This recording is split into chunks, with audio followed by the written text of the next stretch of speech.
Welcome, everyone. I hope you're all doing well today. My name is Lauren Abda. I am providing introductory remarks for our wonderful session today that we have planned between Branchfood, the company I represent, as well as the Greater Zurich area, titled Sustainable Innovations in the Chocolate Industry.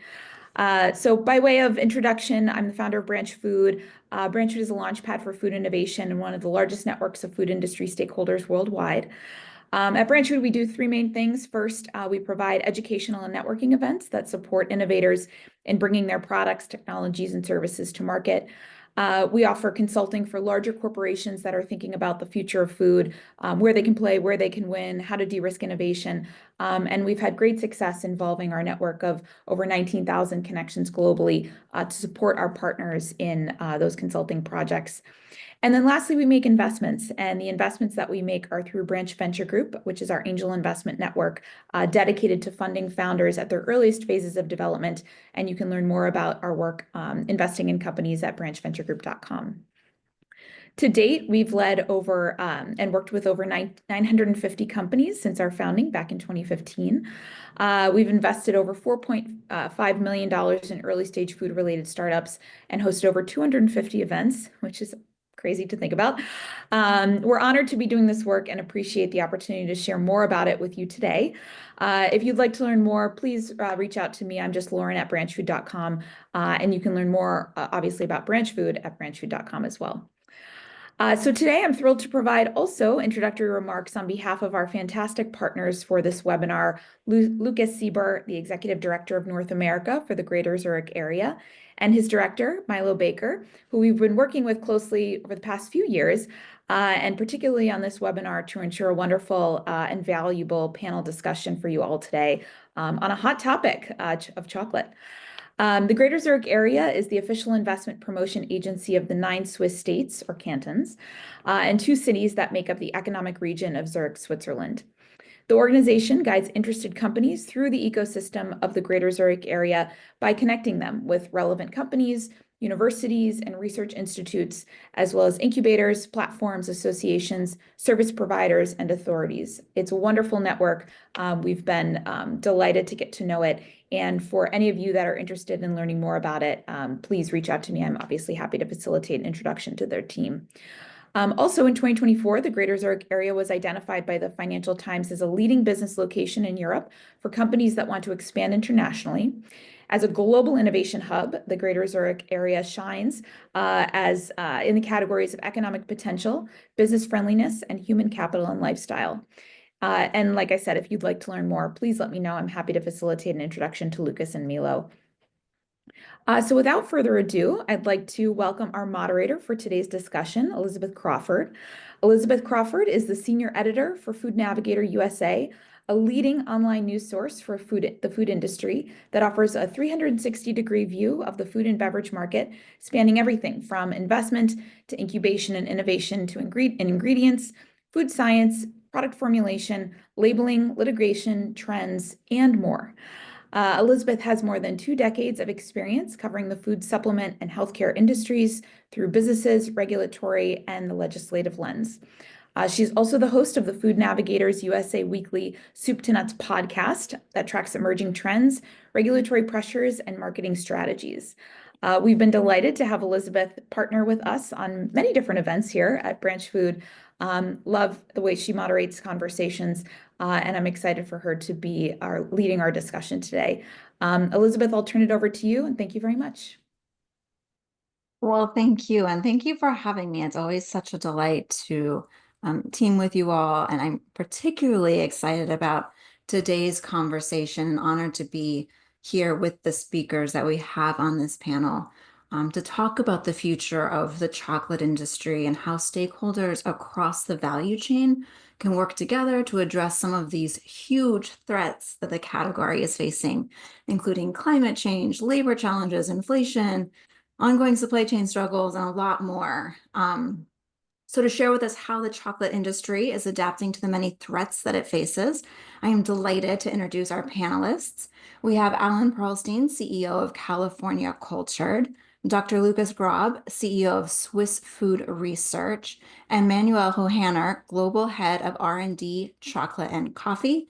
at Bueller Group. So we have a lot to cover in today's conversation, but I want to make sure that your questions are addressed as well. So we will save some time at the end for audience questions, but do go ahead and type those into the Q&A box as you think of them. And if I can, I'll try and weave them in the moment if that makes more sense, or I'll flag them for later. Full disclosure, I know my own limitations. I will only be watching the Q&A box and not the chat box. So if you do have a question there, please drop it again in that Q&A box. So with that, let's jump right in. I think that when most consumers think about chocolate, they likely think of indulgence and delight and sharing a sweet treat with a loved one, or maybe if they're like me, snarfling it by themselves and not sharing. And I think while this love of chocolate is not universal, it's very far-reaching, as illustrated by ingredient supplier Cargill's projection that Americans will purchase 75 million pounds of it to celebrate Valentine's Day later this week. So even outside of the holiday, Cargill reports that 89% of American consumers eat chocolate weekly, and almost 40% probably do so daily. So clearly the demand is there, but the big question is the supply there? And if so, for how long, in what format, and at what cost? So in today's conversation, I'm hoping that we can answer these questions as well as outline some next steps for ensuring the long-term enjoyment of chocolate for all. Manuel, I'd love if you could kick off our conversation by describing the current landscape in terms of consumer engagement with and around and demand for chocolate. How would you characterize the market today in terms of consumer appetite? And what are maybe those leading attributes that most shoppers seek when they buy chocolate or a product containing chocolate? So we see the current landscape of consumers' engagement with chocolate is characterized by dynamic and evolvement of the market. Over the past decades, there have been a noticeable shift to consumer attitudes, preferences, and behaviors when it comes to chocolate consumption. One thing is chocolate has transformed from a beginning of rare treats towards incorporate chocolate into daily life. So we see whether is it through snacks, through desserts, to beverages, everywhere it's coming up and it's growing. Some consumers prefer chocolate as a quick indulgence aligned with an ongoing or on-the-go lifestyle. Others seek an immense experience with high quality chocolate in moments of election and having enjoyable moments with it. So there is a growing segment of consumers willing to pay more for premium, artisanal and craft chocolates. These products often highlight single origin cocoa, bean to bar processes, and unique flavor profiles. Also on the aroma style, so the premium diverse of chocolate and consummation is the rich indulge of flavors and the satisfying aroma. So that's customers are becoming more sophisticated in that and are seeking for more diverse and complex flavor overall. Also, what we see is more in the direction of health and wellness. So there is a high awareness of preferences to healthier options. Dark chocolate, for instance, knowing for its potential of health and benefits due to higher cocoa contents and lower sugar levels, has seen as a rise in the popularity. The market is more involving in innovation of products, developments of functional foods with added supplements and probiotics or limited addition of flavor keep the market exciting and engaging for customers. Texture as well, some topics. So the mouthfeel of chocolate is crucial. Some of customers enjoy from smoothie milk chocolate to the crunchiness of nut inclusions or grit of cocoa nibs. Wherever you look or wherever for a quick job boost or a linear of moments of pleasure, chocolate continues to be a beloved staple for many. So it's still a growing market which a lot of people are involved in. Fantastic. Thank you for sort of drawing for us the scope of the category in chocolate, how it's evolved and expanded, and the many different attributes that consumers look for. My next question, Manuel, is sort of how would you characterize the chocolate industry's ability to meet this demand? So again, staying sort of at that high level, but to what extent is there enough supply of the quality of chocolate that consumers want and at a price point they expect and can afford? The chocolate industry is navigating a complex landscape of striving to meet the involvement of customer demands. At the high level of the industry ability to satisfy these demands is a critical factor for it. Supply chain challenges, we have key producing regions like West Africa are grappling with issue of aging cocoa trees, pests and diseases, inflections, and the environmental impacts. So we are looking for alternative raw materials to look that it keep the price low, because at the moment, as you all have seen, the cocoa price is in a high level never seen before. Also, sustainable practice like efforts to address deforestation, child laborhood, and fair work are paramount. This will mostly lead to higher costs at the moment. And what we are trying to do is increasing the yield so that you can make more out of it. Quality versus quantity is also something which is affecting the whole stuff. So in summary, the chocolate industry's ability to meet customer demands is challenged by supply chain complexity, the high cost of sustainable and quality products, and the gap between supply and the rapidly evolving customer preferences. Addressing these challenges required industry-wide with wide collaboration, investment, and sustainability practice, and continue innovation to ensure that high quality of cocoa can remain accessible and that for an affordable price for the customers. Thank you. I was about to say great, thank you, but then I realized it's actually pretty grim. And so that wasn't quite the right response.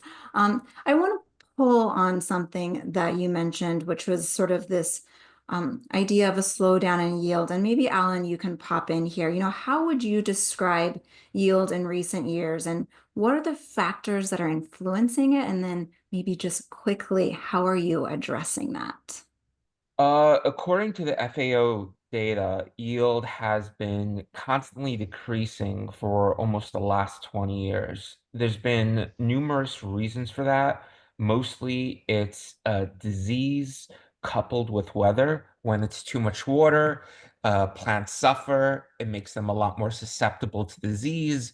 Also, on the other end of the spectrum, if it's too dry or too warm, what's actually happening literally today in West Africa, the plants are drying out, and that also makes them susceptible. So you have these issues with extreme weather are just ping-ponging the health of the cocoa tree through extreme wet and dry seasons that just devastates its productivity. And then coupled alongside with that is there's also a pest burden, and these pathogens are usually treated with cutting down trees or applying antifungals, or trying to put in more labor. But unfortunately, during the last couple of years, many of these pesticides or antifungicides have exploded in price, primarily due to the war between Russia and Ukraine.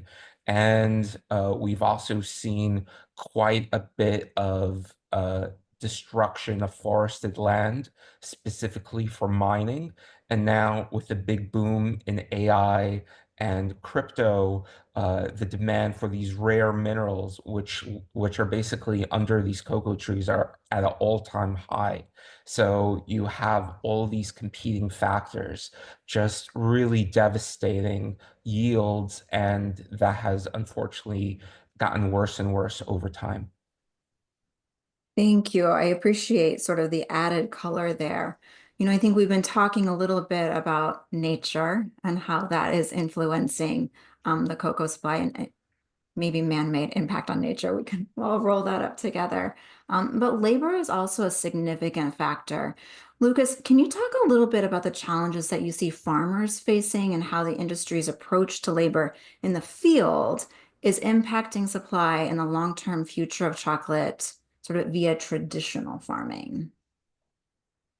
I just want to pick up Manuel's comment, right? It's the complexity, but also Alan's input regarding, hey, how do we actually make it work? I think there's the human element to this whole story, right? At the origin, somebody has to plant it, somebody has to care for it, but also that human element has more than just the cocoa trees. I think there, yeah, societies, communities around it, and making a living out of it. So we should not forget that impact on what do we harvest, when do we harvest, and how do we make it work, and how do we increase the financial security, sustainability also for the communities in these contexts. And of course, with ongoing climate change, uncertainties along the value chain, the complexities of the mentioned chains, this raises question marks down the line as well. I think those are really good points, and thank you for flagging them. Sometimes the farmers often maybe are overlooked. And I think also we see another group of workers in the factories that are overlooked. Manuel, can you talk a little bit about some of the labor challenges that you're seeing at that factory level, including maybe worker knowledge and how that's impacting the broader chocolate industry? Yes, labor challenge within chocolate manufacturing factories are becoming more increasingly significant and have several implications for the industry. There's a growing storage of skilled labor in chocolate manufacturing. Experienced workers with special knowledge and know-how in chocolate processing, quality control, and machine operation are crucial for maintaining high product standards. So it's not so easy to run a chocolate factory. You have to have a lot of know-how how you're going to do it. And the chocolate industry is advancing with new technologies and production techniques to overcome all the things we have already talked about, getting better yield, getting more out of the cocoa trees. So this requires continuous training and upskills of factory workers. However, there is often a gap in knowledge and training, which can lead to an inefficient and quality control issues. So the adoption to new technologies in chocolate manufacturing, such as automation and advanced processing equipment, can help mitigate some labor challenges. So we go in the direction to have more data-driven and production and more sensor controlled equipment. So the conclusion, labor challenge in chocolate factories significantly impact production efficiency, product quality, and overall industry sustainability. So addressing these challenges through strategic investments in training and technology like AI, digitalization, and data-driven production is essential for the industry's continued growth and ability to meet customers' demand, we see. Thank you. I want to continue sort of our conversation here, building on what you've already started, which is talking about solutions. I'm acutely aware we've been very negative for the last 10 minutes, but I think it's really important to understand the many factors at play here. And so I'm hoping throughout the rest of our conversation, we can pull apart some of these factors and look at solutions.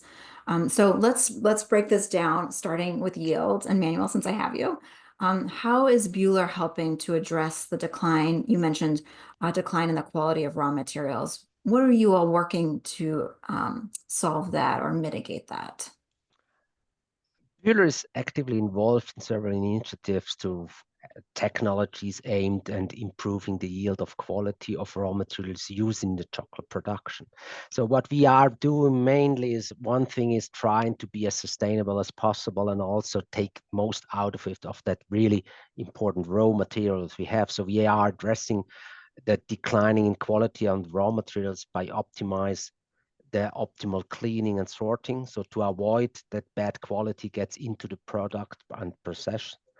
And on the other hand, we work on optimized processing to future enhance the quality of the final product, even with lower raw material quality. So we try to overcome that a bit, meaning investing in R&D to develop new technologies and refine existing ones helps Bühler say that's the forefront of to be on the industry. This includes exploring the use of digital solutions, as I already mentioned, with IoT to monitor and optimize cocoa and chocolate processing.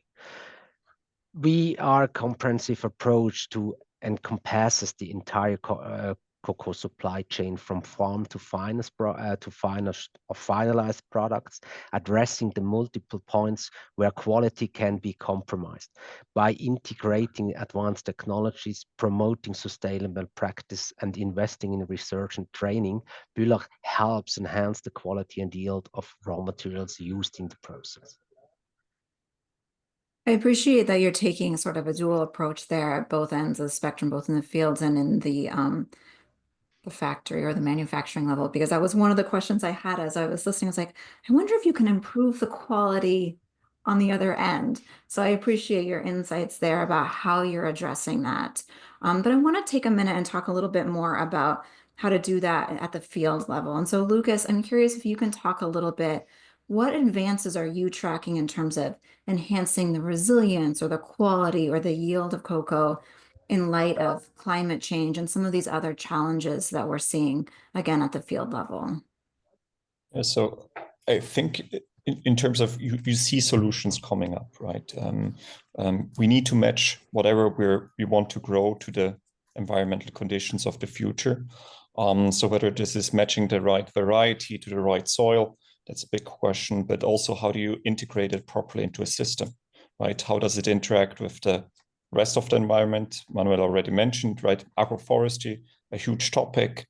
How do you grow the plants of the future, which are not just going to last the next 5 years, but the next 10 years, right? How do we anticipate it? And how do we make it as precise as possible with the least inputs as possible? Of course, certain solutions go along. How do you match the soil microbiome to really grow the plantlets of the future, which are then resistant to swollen shoot virus and other, of course, fungal system? Because I think it's really important. Yes, we talk about quality, getting the most out of it, but I certainly believe that quality starts in the soil and that we then from there take it as far as possible at the highest level possible, that it is possible to make a living out of what you grow in the field. That's a really good point. I think for decades we've talked about what we can get out of the ground, and it's interesting to see the conversation, at least at the consumer level, starting to shift in the last 10, 15 years about, well, how can we also give back to the ground and create that cycle? So thank you for flagging that. Alan, California culture takes a very different approach to reinforcing the quality and addressing yield in cocoa and chocolate. Share with us how your plant cell cultured technology is helping to address the two-way impact of cocoa production and the environment. Yeah, so our plant cell culture technology basically takes really high quality bean genetics, and we then figure out how to grow this bean basically endlessly in a large tank of water, minerals, and sugar. From there, we are able to produce a relatively pure chocolate. We see that many consumers are really looking for cleaner versions of chocolate, even though that really high quality chocolate does come from natural soils. But unfortunately, cocoa is a bioaccumulant plant by nature. So it basically sucks up cadmium and lead to protect itself from predators. And unfortunately, a lot of this lead concentrates inside of cocoa. As we've been seeing, there's been some major lawsuits on some major chocolate companies specifically about the large amounts of lead inside of it. And now there's already some laws being passed in the United States to post actually the amount of lead in products today, starting with baby food, eventually within major food products. So our technology allows us to create a really pure and clean product, which we've seen consumers want. To address the environmental sustainability, we've seen that every kilo of chocolate today is roughly equivalent to producing about 20 kilos of CO2 just because of pesticides, fungicides, fertilizers, and just the sheer and long pathway between the middle of the jungle to people's table. So by using our technology, we're also able to address the massive demand coming down the market where we're projecting, as well as a large part of the industry, that the chocolate industry is going to double over the next decade. And there's just truly not enough land, trees, or workers to even uh, tackle even a small amount of that massively expanding demand. So we sort of see that our technology could apply for both having a cleaner version of chocolate and even a more environmentally sustainable version that could be basically grown and produced anywhere in the world, almost on demand. Fantastic. So a really innovative approach to addressing some of these unique challenges in cocoa, but obviously we see this technology also playing out in some other categories in food. As many challenges as chocolate faces, cell cultivation also has its fair share of challenges. So I want to do a quick gut check. How would you quantify the production of cultured chocolate and consumer acceptance of it? What needs to happen to boost both of those components? The biggest challenge in scaling this up, it's just a technology challenge. We've been working on creating these new classes of reactor that could be mass produced, and that was one of the biggest bottlenecks today in all of not only cell culture but even biomanufacturing. And we think we've solved that. And right now we're in the middle of scaling up our first factory in California to address that and validate that this could be done. To address the second point of consumer validation, we've been demoing every single week for probably the last 3 years, and we've been getting massive compliments on our chocolate. We've been working to really figure out how to deliver really high quality, desirable chocolate that would basically be impossible to produce any other way with our technology. We could bring in fine flavors, fruity, creamy, enriched flavors, all starting by just growing our cells. So we've had a really great consumer response to our chocolates, and we see that this is still just the edge of what's possible. And we've been working on really amazing cocoa flavors that we think just could have not been able to be grown anywhere on the planet just because of how delicate these cocoa varietals are. And we want to eventually expand them so many people on anywhere in the world could really taste these unique variants of chocolate in a lot of interesting ways. Fantastic. So a really interesting, like I said, innovative approach here to increasing chocolate. I am curious, um, when we talk about consumer acceptance, how do you talk about your chocolate with them? I know there's some questions about what's it called? Is it chocolate? Is it not? How do you talk about it? Yeah, so we like to talk about it. It is a bioidentical chocolate. We are growing the same things that you find in a cocoa bean, but we're just doing it in a little bit more of a efficient way. We don't need to grow the leaves, the bark, the roots, or any of the other mass that we usually decompose. We just focus to figure out how to trick the bean in itself, of how to just grow infinitely in a large tank where you would usually ferment wine or even beer. So we like to sort of talk about it, have what people are familiar with. You could grow bean tissue, you could grow things in wine tanks, and just by putting them together with a little bit of plant science, we're able to really make some interesting chocolates and flavors. Great, thank you. And then on the other end of the spectrum, back sort of maybe the more traditional route, Manuel, I'm curious, what are some of the strategies that Bühler is developing or exploring to make the most of the cocoa that is available? So stretching that cocoa so it goes a little farther.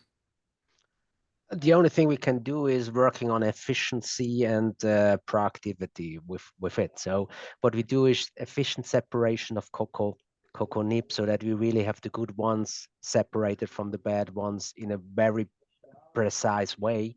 So with winnowing process, reducing waste, ensure that the maximum amount of cocoa could be used in the process. Bühler is also advancing grinding and crushing technology to ensure that cocoa beans are processed with minimum waste. So precise grinding helps achieve the desired particle size distribution, enhance the texture of mouthfeel and chocolate products while ensuring the more of the cocoa beans is utilized effectively. Product optimization. So we help our customer to optimize chocolate formulations. Many,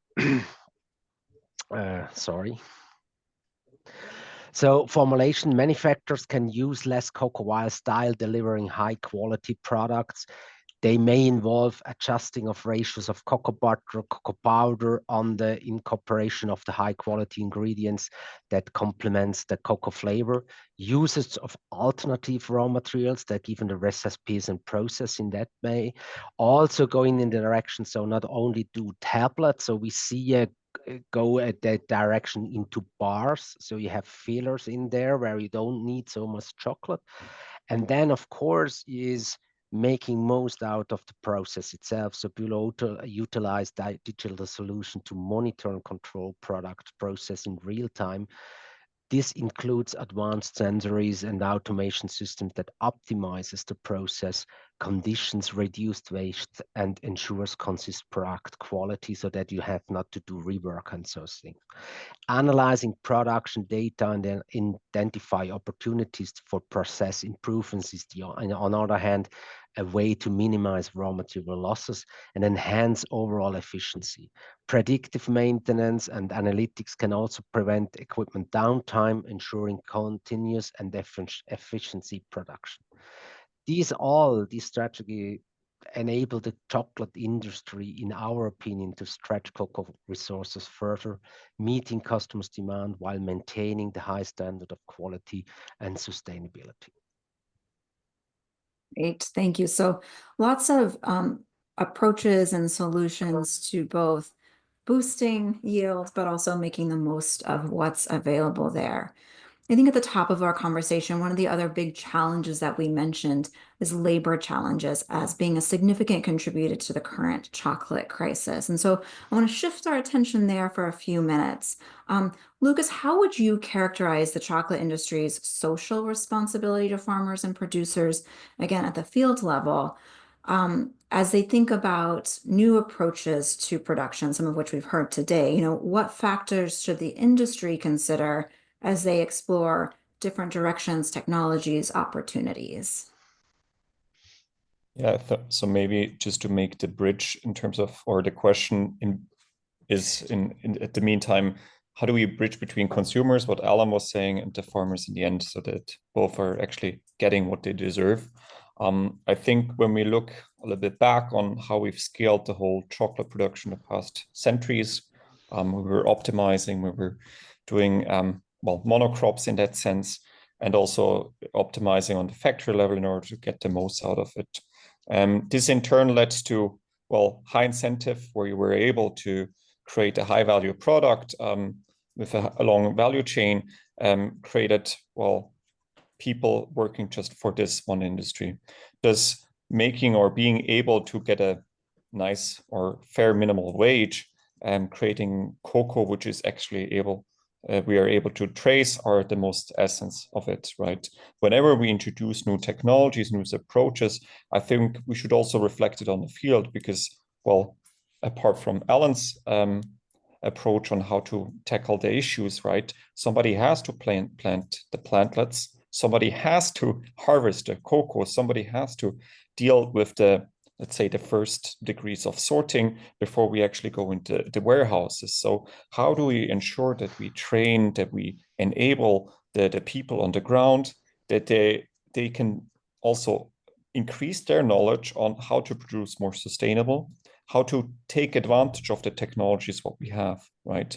With a lot of the technologies we see in the field, what we have already developed the past 20 years, we saw that we basically drove past the farmers, right? We created new approaches on precision fermentation, precision farming on the ground, right? But who knows about it? So we really have to be aware that we disseminate properly, that we make it understandable what is the good or the better way in order to become more sustainable, but also taking into the holistic approach where it's actually able to deliver that on the consumer level, right? So for instance, it's great when we have more filled products where we dilute the chocolate, right? But how does it play on the back end, right? Are we then shifting to a more, let's say, mass market commodity, or are we going down the route where it's more niche, where it's more flavor rich? So we really have an opportunity in that side to also work with the farmers in close collaboration, incentivize maybe on the ground roasting, more fermentation, more flavor profiles, which then in turn enables them to think about new approaches as well as we see for coffee and other crops around the world. Let me stick with you for a second here, Lucas, because I think you raise a good point about creating opportunities at that field level. And so I'm curious to what extent there's opportunities for added value, right? Some of the trends that we've been watching at Food Navigator USA gain a lot of traction and excitement with consumers is upcycling, right? Or thinking of ways to use previously discarded or devalued side streams to both create new and exciting products, but also economic opportunities. So I'm sort of curious, what do you see as the value add opportunity on that front? It's like diversifying your portfolio, right? If you're growing just one crop, just one thing, if prices fluctuate, well, you will have an issue, right? You will then try to get the most out of the one thing. If you then turn, for example, you're able to valorize your pulp, whether this is the pulp juice, whether this is more like an ingredient, what we see all with also big brands across Europe and the US, incorporating these kind of whole fruit chocolates, this starts to make sense, right? So of course, it makes sense to valorize the whole fruit, right? But the question is, do we have the right technologies? Are we able to produce a food out of it? I think this is really important, right? It's food, feed, energy. So how do we keep it in the food level? How do we create the juice out of it, which is safe, right? But where is it safe, but also affordable? Which channel is it going to? So it's again also meeting this excitement of the consumer, which is willing to create and try new things and helping them to get this on the ground of. Great, thank you. Ellen, I want to pull you into our conversation here. I have a question, but then there's also a question from the audience that I think this is a nice place to talk about it. So as we're talking about the impact on labor, how do you see cultivated chocolate factory? You know, how can this new industry potentially lift up previously disenfranchised supply chain stakeholders? And then also Jonathan Rosenthal asks, how California culture compensates the communities from which it extracts the cells that it replicates. Yeah, so we are following the guidelines of something called the Nagoya Protocol. So when a company is basically using genetic material from a specific plant, we basically support some of the agricultural labors throughout the Nagoya Protocol specifically. We are working with right now 2 countries. We're looking to expand that to multiple in the future. We see that as one of the primary mechanisms to support local farmers who are working in these industries. To address the first part of how we're going to be working with many of the workers, most likely that we are not going to have a direct impact in the beginning for us to even have any impact at all in the greater chocolate industry is most likely going to take at least another 6 to 10 years. And during this time, just the demand for chocolate is going to thoroughly exhaust our current producers. We see the demand is growing far, far faster than any chocolate farm, than any technology can actually provide. Maybe we might impact the farmers somewhere in the 2040s, but until then, it's a relatively minimal point. What we actually see happening in these industries is the price is going to far uh, exceed what we currently see today. And we see that these price increases, most likely a doubling to tripling of prices of cocoa, as we've just seen in the last 2 years, is still going to continue. And that is going to be one of the, I think, big hopes to compensate farmers a lot more fairly. Most likely also some changes in the Cocoa Bod Authority. Today, many farmers in West Africa are unfortunately having much lower prices than lots of their neighbors. And this is most likely because of these pre-existing agreements that are unfortunately still paying farmers far below much of their living wage requirements. But most likely, we're going to see quite a bit of reforms in the next couple of years, especially after the EUDR is going to come into the play at the end of this year. That's going to drive up prices at least another 20 to 35%, with the additional consumption of chocolate in China, where they're looking to have another 30% of all West African chocolate being imported to them. So we see all of these factors are going to significantly raise the prices, which we think are going to significantly help the farmers in the next decade. Great, thank you. So we've been talking a lot about the supply side of the equation, but I want to take a second and build here on what you mentioned, Ellen, and talk more about the demand side and what's driving that. I think depending on how you look at it, it could be a challenge or an opportunity for the chocolate industry, and that's rising consumer demand for food that's healthier, paired with an increase in use of these anti-obesity medications, right? So GLP-1s. For years, chocolate has enjoyed a bit of a health halo. But I'm curious at a high level, sort of how sustainable is this image and is it at risk of dimming? So let's start with you here. Cacao has been linked to multiple health benefits and even touted as a superfood by some. Can you share with us a little bit of the ways that cacao can support health, the extent to which these claims are legitimate or limited, and how innovations in production, such as cultivation, could optimize these health benefits that modern consumers want?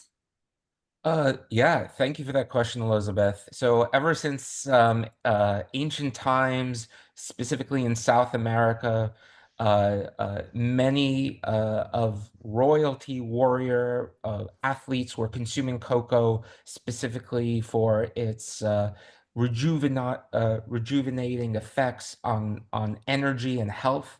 This was sort of always something talked about, but no one really knew what that meant. Only recently have scientists figured out that there are these groups of compounds called flavanols, and specifically a compound called minus or negative epicatechin was seen as sort of the reason why dark chocolate is healthy.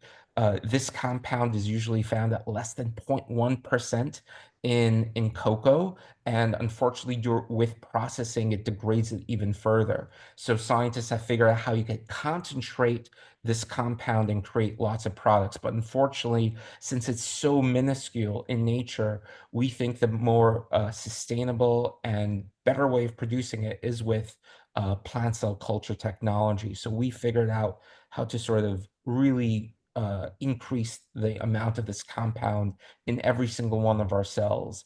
And what scientists have seen what this compound could do is, for instance, they just completed a 6-year double-blind study where they had over 20,000 patients in Europe and the United States consuming about 500 milligrams of this every day.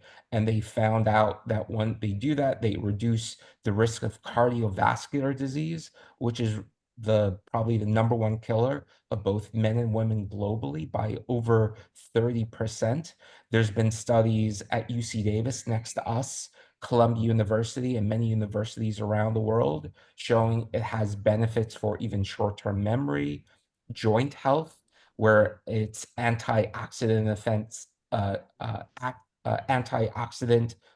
get amplified after being digested by the gut microbiome. And we've seen it also interact in a very positive way with mitochondria. So where it actually gives them more energy sources as well. So we've seen quite a bit of research showing these health effects, and we're under the assumption that many people are going to see these cocoflavanols as they see, for instance, omega-3 fatty acids, or adding more fiber and protein to their diet. They're going to want to add it into many different applications that we've been hearing about. And with the rapid aging of many populations, we are all looking for better ingredients and cleaner ingredients that could improve our health scores and health lifespan. And this is something that has had a lot of excitement recently, and we're very glad to be one of the companies to bring this to a more mainstream audience as well. Well, it's certainly exciting as a consumer to think that eating chocolate every day could help me and my health. But I am sort of curious. I want to do a little bit of a counterbalance here, a check here. So Lucas, maybe you can chime in. Where do you see sort of enrichment opportunities for chocolate's nutritional profile? But then also, to what extent is this where industry should be investing their resources? I mean, to what extent do consumers look to chocolate for health versus like me sitting in the dark in the morning and just eating it quietly by myself? Yeah, I think we really have to be well aware of what are we actually, what do we want to achieve, right? There will always be somehow a trade-off, right? You cannot have the full flavor, sustainable, highly nutritious chocolate. I think this would love to have this, but do we reach it in the near future? So I think I would like to pick up one of the comments from Alan, right? Fiber, right? This is where actually we can create this win-win situation, right? When we talk about, well, one side working with side streams, how do we valorize the mesocarp, so the outer shell of the cocoa, or well, the middle shell of the cocoa, actually increasing the fiber content, whereas then we might be able to take out of some of the sugar, hopefully, with the nice processing technologies from Bühler, for example, right? To really have that, let's say, slow trade-off, whilst not, well, having too much drawbacks on the flavor profiles, right? I think it would be nice to increase that healthiness, but as we mentioned also in the very beginning, chocolate is almost everywhere, right? It will be somehow a niche product where we have a certain market of people actually wanting to eat that product. I think that there will be such a niche in the future, but of course, again, we have to think about the whole value chain backwards on how do we process it, but also, right, on how and what claims are we actually able to make, right? How does it interact with our, let's say, our nutrition in general? How does it interact with our body itself? And how does it actually interplay? Because you just don't have just nutrition, you also have your sleep, you have your activity part of it. How does it interact with these kind of parts of your day? So to really take it into something more holistic in that sense. I think it's a really good point, and there are a lot of questions in there for us all to mull over, and a lot of playing parts sort of around health claims and usage occasions. One thing that you did mention was reducing nutrients of concern. So you called out how Bühler has some ways of reducing sugar. And so let's be honest, a lot of times currently chocolate is paired with nutrients of concern, fat, sugar. And I'm curious, Emmanuel, if you can talk a little bit about some of these innovations that Lucas hinted at, right? Or strategies for reducing nutrients of concern in chocolate products. As Lucas mentioned, it's all about flavor, it's all about texture at the end. And the problem we see with all these new ingredients is to get at the end the desired product, which is our customers are looking for. So what we try, reduction of sugar, you have to replace it by something. So date sugar, stevia, all we know it, but that has a certain influence on the production side, has a certain influence on the taste side. So this is something we try to overcome, where we really investigate in that. Also, when it comes chocolate with vitamins, minerals, and flavor or fibers, you have said even proteins, that's really difficult, because then you had another grid on it, you have another particle size which can really reduce. So this is what we are working constantly to improve what's coming up with that, so that we have at the end the smooth and tasty textured chocolate. We are looking into it.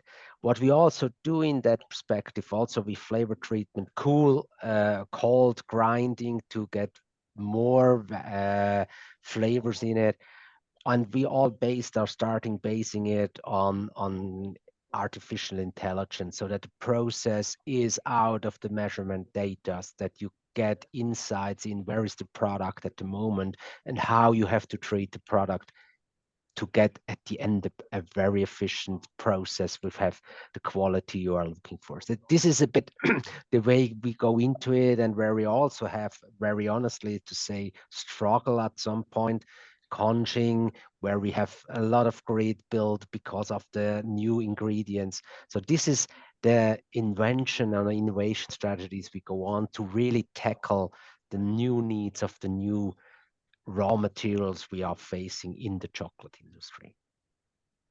Thank you. I have lots more questions, but we do have a few questions from the audience that I want to squeeze in before our time is up. And maybe the first one, maybe Manuel, you might be the best person to answer this, but again, Lucas or Alan, if you want to chime in, you can. But Jim Clemens asks, if yield is so crucial, what is the appetite, no pun intended, although I think you should own it, from processors to update facilities? So what are some of the options in terms of precise thermal heaters or enrobing processes? So yield at the end is the benefit out of where you make money out of it. So if you have a lot, if you're not properly sort the cocoa beans, so you have a lot of good beans you throw away, so that will cost you a lot of money.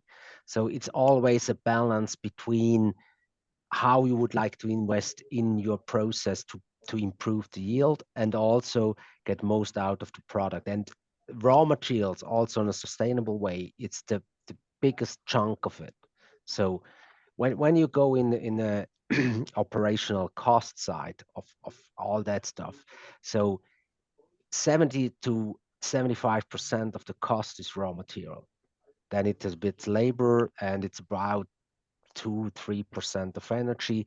So that's why yield is very important, that you really get most of the investment in the product you have done. Great, thank you. And Jim actually has another question here, and this one's for Lucas. Lucas, you mentioned that the war in Ukraine is impacting minerals. I was saying that the cocoa trees were being harvested. Oh, and so he wants some clarification about whether or not you're saying that cocoa trees are being harvested or destroyed to get to the soils underneath. Can you talk a little bit about what's in play there? I think, Alan, you mentioned that one, right? About Ukraine. So yeah. So one is many of these cocoa fields have large amounts of gold underneath. It's called galamsey, where in essence a cocoa farmer leaves to see his family in the city in a weekend, and a whole bunch of unscrupulous people basically go onto the land, clear cut the trees, and basically dig and mine. And when the farmer comes back on Monday, they just see literally a giant pit where their farm used to be. And unfortunately, this has sped up in the last couple of years, just with even the price of gold has also reached all-time highs. And that has also, unfortunately, incentivized a lot of this destruction of this beautiful natural landscape and farms. And that has been really heartbreaking to see. Wow, I did not know about that. Thank you for sharing that. That is upsetting and heartbreaking, as you mentioned. I think, you know, based on our conversation so far today, we hear that there's clearly demand, right, for chocolate, and industry is doing a lot to meet that, but it won't be able to unless it adopts some change. So I want to talk about next steps in the last few minutes that we have. And so for each of our panelists, I want you to say maybe one or two concrete action items that you'd like folks in this call or the broader chocolate industry to take to enhance environmental, social, economic sustainability within the chocolate industry. So maybe one short-term call to action and then maybe one longer term, but potentially loftier, although still feasible goal. Lucas, why don't you start us off? The easy part. So maybe just a little bit to advocate, right? I think we talked about a lot about optimization, right? This works to a certain degree, right? You can get more yield of it, create more flavor profiles. But we should also be aware that we should also think about more transformative steps when we think about the future, right? And approaching more sustainable future in all different means, right? And I think we should always get the bridge between consumers and farmers, whatever this farmer will be in the short or long term, right? So it doesn't matter whether this is coming out of a fermenter or whether it is coming out of the field, right? And somebody has to actually eat the chocolate, right? Be aware of this, all the benefits, whether these are health, indulgence benefits, right? This should be always considered, right?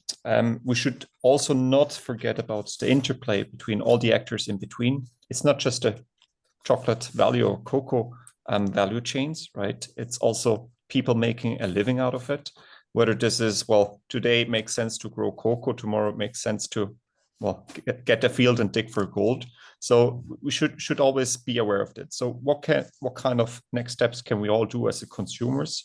Well, we can eat conscious, right? We can think about where does the cocoa come from? What do we actually want to have in the future? Do we want to have something for mass market? Do we actually want to have something for niche market, right? And also, what are we willing to pay for it? The prices are not going to go down anytime soon. So what are we actually willing to pay for it, and who is getting paid for what?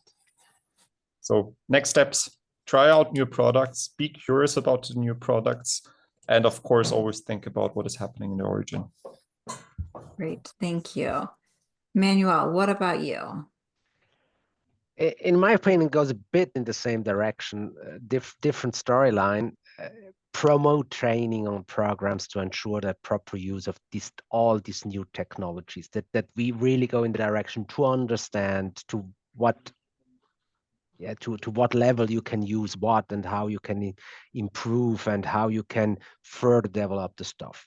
So that's the understanding. And that goes also a bit in the long term, I have to say, collaboration, understand. We have always talked about the whole value chain. So we have to understand how it works together. We have to understand how we can further develop that product, that we can deliver what Ellen said is increasing. So it's still increasing the chocolate consumption. So we have to see how we sustainably can build that need and can serve that need.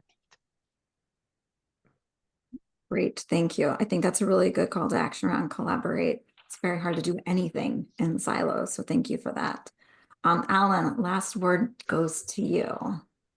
Yeah, find some really small chocolate producers. They usually source their beans. Many small shops source their beans directly from either the farmers themselves or collectives. We're very big believers in ultra high quality products. So definitely find and look for products that not only taste amazing, but also support the artisans and farmers that can craft these amazing products. We think there's so much room on the market for all these applications to be fitting in and to address their own target, from everywhere from your chocolate protein powder in the morning from your shake, to the chocolate in foods or cookies or anything else, or your energy bars. They're going to be found everywhere, but definitely always try to make some time to find these really unique bars that really showcase of how amazing a chocolate can be. I love it. I love that shout out, that call out there. And I am so appreciative to all three of you for sharing your insights today, and for Branch Food and GZA for bringing us together. We have reached the end of our time, so I just want to thank everybody, and I will pass it back to Lauren. Well, thank you all so much. Echoing your sentiments, Elizabeth. I think you've given people a lot to talk about with their loved ones this Valentine's Day as they consider eating more chocolate. But thank you, Elizabeth. Thank you to all of our panelists, Milo Baker, Lucas Sieber, for your collaboration around this fantastic webinar. Again, if you'd like to connect with Greater Zurich area or Branch Food, please just reach out to me at lauren@branchfood.com, or Milo Baker at greaterzuricharea.com. We look forward to supporting your respective efforts in this space and beyond, and wishing you all a great day or night, depending on where you are. And we look forward to seeing you at a future Branch Food and GZA webinar. So thank you all. Take care. Thank Okay. you. Thank you very much. Bye.